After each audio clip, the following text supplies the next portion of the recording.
ৰাজ্যবাসীৰ মংগলৰ বাবে শিৱসাগৰ জিলাৰ গৌৰীসাগৰৰ বেজগাঁৱত 4 দিনীয়াকৈ ভাগৱত পাঠ অনুষ্ঠানৰ আয়োজন। বিশ্ব শান্তি আৰু ৰাজ্যবাসীৰ মংগলৰ বাবে ৰুমি বৰুৱা, প্ৰণৱ বৰুৱা, মৃদুল বৰুৱা, পৰাগধৰ চলিহাৰ পৰিয়ালে স্থানীয় ৰাইজৰ সহযোগত 4 দিনীয়াকৈ ভাগৱত পাঠ অনুষ্ঠানৰ আয়োজন কৰে। ভাগৱত পাঠ অনুষ্ঠানৰ প্ৰথম দিনটোত শ্ৰী শ্ৰী দক্ষিণপাট সত্ৰৰ গৃহাশ্ৰমী সত্ৰৰ সত্ৰাধিকাৰ জনাৰ্দন দেৱগোস্বামী উপস্থিত থাকে। সত্ৰাধিকাৰগৰাকীক স্থানীয় ৰাইজে ধৰ্মীয় আচাৰ অৰ্চনাৰে স্থানীয় ৰাইজে গায়ন বায়নে আদৰি নিয়ে। 4 দিনৰ অন্তত মহাপুৰুষজনাৰ সৃষ্ট ভাওনা প্ৰদৰ্শন কৰা হ'ব। Bureau' chief, Sivasagar.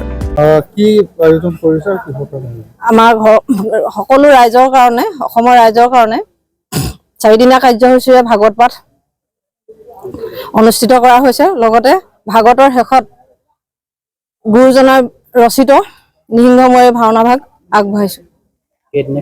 4 দিনীয়া কাৰ্যসূচীৰে নাট ভাগ আৰম্ভ। লগতে আমাৰ গড়মূৰ সত্ৰৰ সত্ৰাধিকাৰ প্ৰভু পৰমানন্দ দেৱগোস্বামী আমাৰ অনুষ্ঠান ভাগিত উপস্থিত থাকিব। সকলো ভক্তপ্ৰাণ ৰাইজে যেন আমাৰ এই অভাগীৰ সেৱাখিনি গ্ৰহণ কৰে, তাৰ উদ্দেশ্যে আমি প্ৰভু ভগৱন্তৰ ওচৰত এষাৰি সেৱা জনাইছো। যাদৱ যদু নন্দন মাধৱ মধুসূদন বিনীত নিৰঞ্জন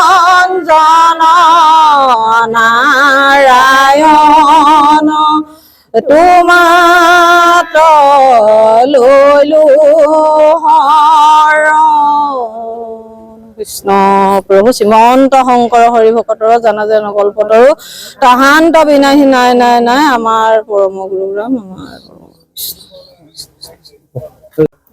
প্ৰথমতে সকলোকে শ্ৰদ্ধা জনাইছো।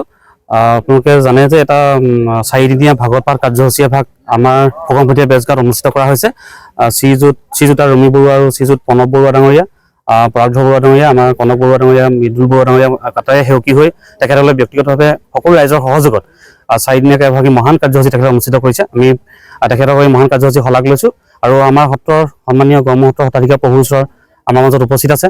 ৰাতিপুৱা আমি ধৰ্মধ্বজা অতুলনাৰে আজি কাৰ্যসূচী আৰম্ভ কৰিছিলোঁ। প্ৰয়াত মানৱদ্ৰৱী শিল্পী জুবিন গাৰ্গৰ প্ৰতিচ্ছবিত বন্তি প্ৰজ্বলন কাৰ্যসূচীৰে আমাৰ অনুষ্ঠানটি শুভাৰম্ভ হৈছিলে। গতিকে আৰু বৃক্ষৰোপণ কৰা হৈছে। আমি নাহৰ পুলি লৈছোঁ প্ৰয়াত জুবিন গাৰ্গৰ সোঁৱৰণত বা আমাৰ ভাগৱত পাঠৰ ভাগৰ লগত সংগতি ৰাখি। গতিকে আমি 4 দিনৰ সকলো ৰাইজৰ সহায় সহযোগিতা কামনা কৰিছোঁ আৰু অনুষ্ঠানটি যাতে হ'বতো প্ৰকাৰ সাফল্যমণ্ডিত হয় তাৰ কাৰণে আমি সকলো প্ৰাৰ্থনা জনাইছোঁ।